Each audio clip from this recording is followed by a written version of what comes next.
Welcome back to Investing with Confidence, sponsored by Online Trading Academy. 25 years teaching people just like you how to trade and invest with the stock market, but also other markets. I am Josh Lilquist. And if you missed tickets to that investing class that we do at our local academies here, physical places to go to learn the skills and techniques of trading and investing. If you've been in the market for 20, 30 years, you're looking to have a potential to boost what you're doing, or if you're brand new to the market and you're looking to get started, but you don't know how, this investing class is just for you. Text the word investing to the number 210 210, and this is for 2 free tickets and an insider's kit that will help you get started right away. Text the word investing to the number 210 210 right now. When you get that text, we're going to text you right back with some dates. Pick a date, and we'll make sure we get a call so we get the time and schedule that works best for you. So as Al, we talked about in that last segment about these different directional strategies. Markets go up, they go down, they also go sideways. And with these markets, we're seeing great volatility, which is presenting a lot of opportunities for all the directions right now. So we have a lot of listeners right now that, with inflation, with all this crazy stuff going on, great opportunities in the markets, they want to participate. Sure. They want to participate in those great opportunities to have income strategies no matter which way this market goes. Because if you think about this, a lot of people, and I've been talking with a lot of people as well, the younger kids call it a side hustle, but there's a lot of people that want that second source of income, and you have to have a strategy designed to do that. There's an opportunity with the markets to give people that chance, right? And there's times of day that might be best with the stock market. That's typically right away in the morning when the market is at the busiest time typically. Well, a lot of people work during the day and they struggle with that timing aspect of where and when can they participate in these markets. So I want to talk about that on this segment is when can people participate in the markets? What type of assets can they use? But also, do they need to be glued to their computer? Okay, a lot of questions there that you Answer drew the out, but first one if you remember that first well, one. here's what I want to say. That it's a lot of people are, as you mentioned, looking for additional cash. And unfortunately, the first thing that they think about is either getting a second job or that side hustle, maybe trying to start a little business. What they don't necessarily think of first is using the financial markets. And the great thing about these markets, typically, when anybody talks about the market, they're thinking about the stock market. They're thinking about stocks and mutual funds. That's what, if you have any kind of education, any knowledge, that's typically what it is. That's what basically all Wall Street wants you to know. But there are other assets. In fact, they're the assets that they use more frequently probably than even stock portfolios. And those are assets that can be used short term. If you need additional cash, if you want some cash in addition to what you're earning from your income or maybe from your retirement accounts, then you need to use something that is more similar to a job. In other words, with a job you have maybe a weekly or monthly paycheck. Well, the same thing can be used, or the markets can be used for the same thing.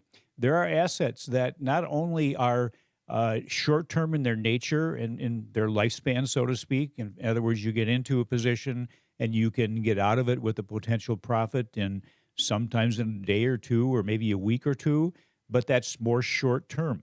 And there are assets that trade beyond the close of the stock market. The market in Minnesota is open from 8:30 until 3, 6.5 hours. No matter where you are, it's 6.5 hours. Central time zone.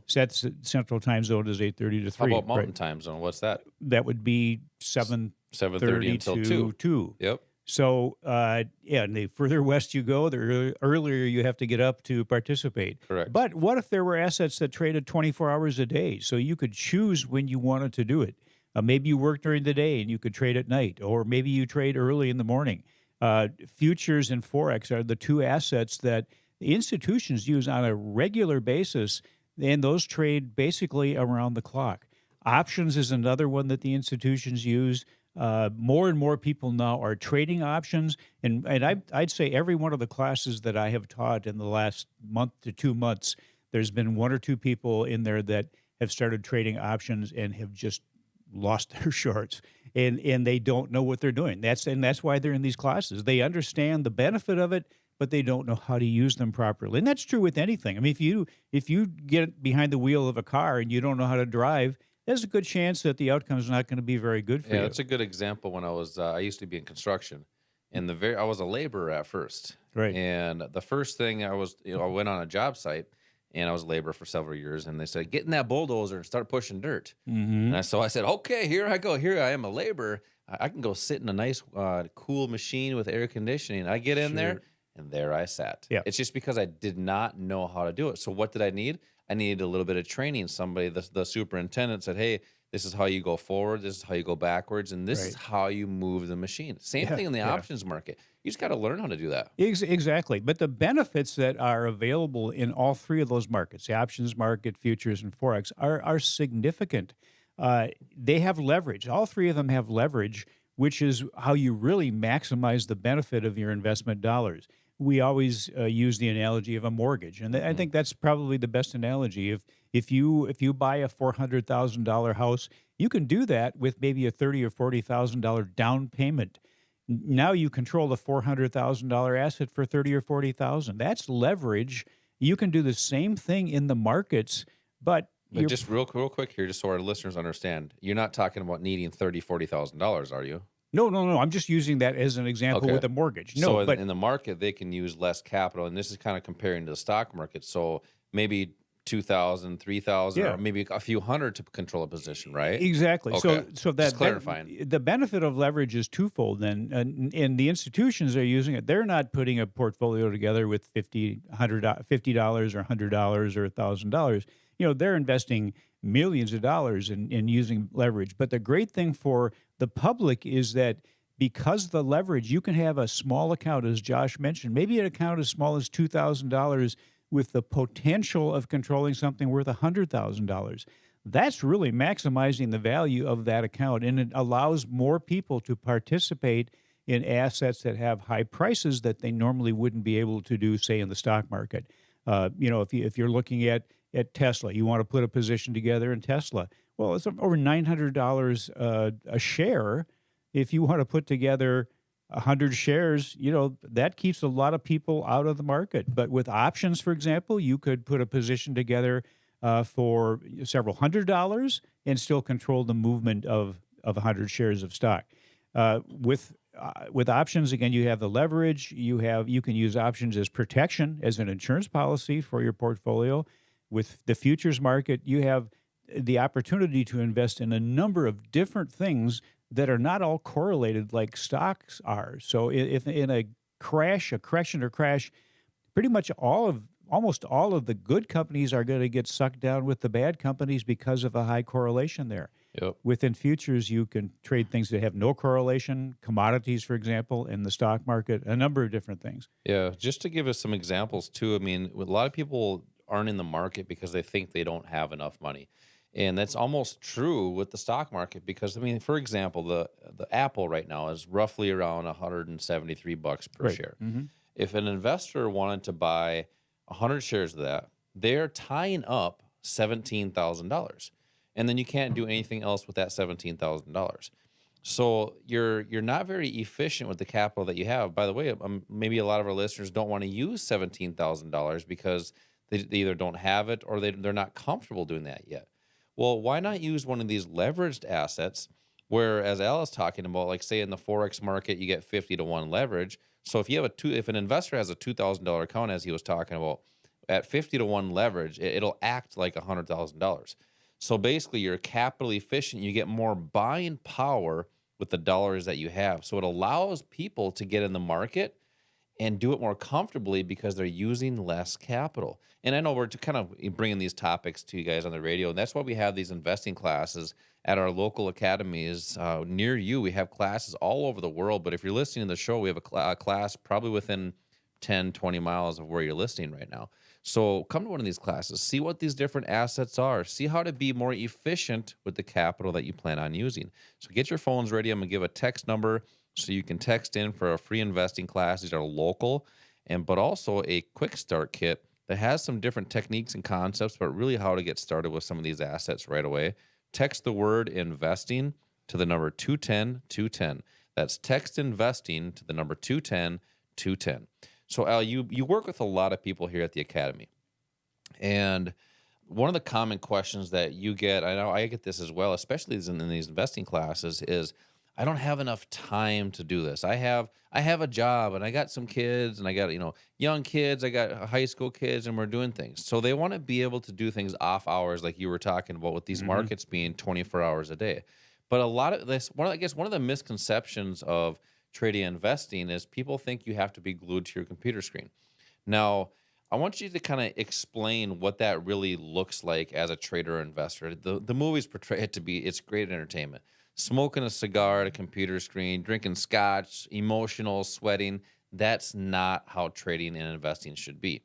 So just kind of explain what it looks like to place a trade or investment and walking away from your computer, being able to do that and not have to worry, not have to be concerned because you're protected on both ends. Right. And that is the way that it should be. If you're not doing what I'm going to talk about here in a minute, then you probably are not going to be successful and you're going to end up maybe in therapy, but certainly going through many, many stressful evenings. If you sit in front of a computer, if you watch what's happening, your mind is going to take over and it's going to be a battle between what is right and what you emotionally think you should be doing. You have to, as much as possible, take your brain out of it.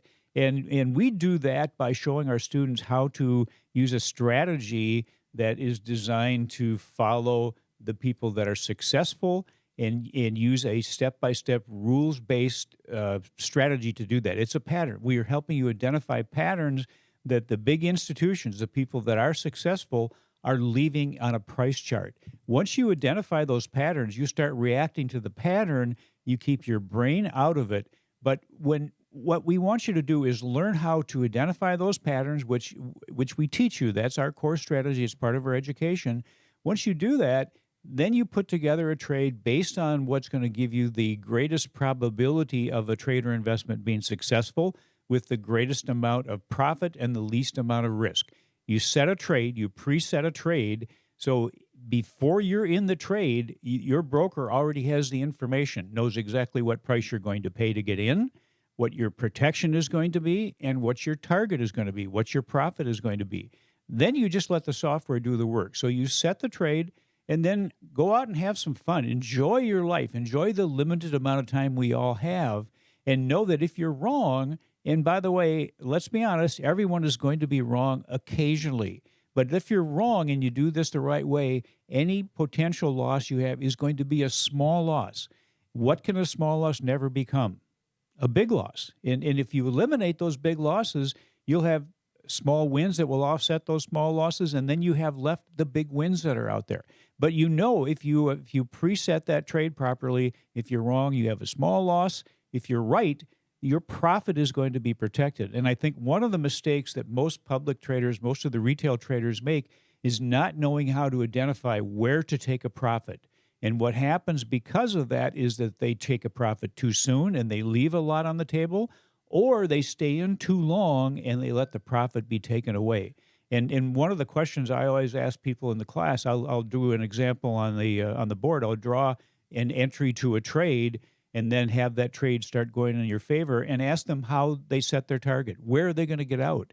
Almost nobody has an answer that is correct. Most of them just kind of smile and go, I don't know. Yep. And some of the things that you can learn at these investing classes that you were just alluding to is how to get in these markets, but how to do some of these strategies that we're talking about, how to do them properly, but also how they actually function and how they actually work. And I think that's what a lot of people want to know is how do some of these different strategies actually work? Well, how do you do them? What's the times of day you should do them? What type of capital do you need to get in these markets? And we really dive into all that stuff in these investing classes. So if you want to come into one of these classes, text the word investing to the number 210-210. That's investing to the number 210-210 for a free class and a quick start kit, which will help you get started right away. Coming up next, stay tuned. We're going to talk about some more retirement strategies, but income during retirement, but also protecting and hopefully building longevity in those retirement accounts. Make sure to check out the podcast if you missed part of the show, Investing with Confidence, wherever you listen to podcasts. This is Josh and Al, Investing with Confidence. We'll be right back.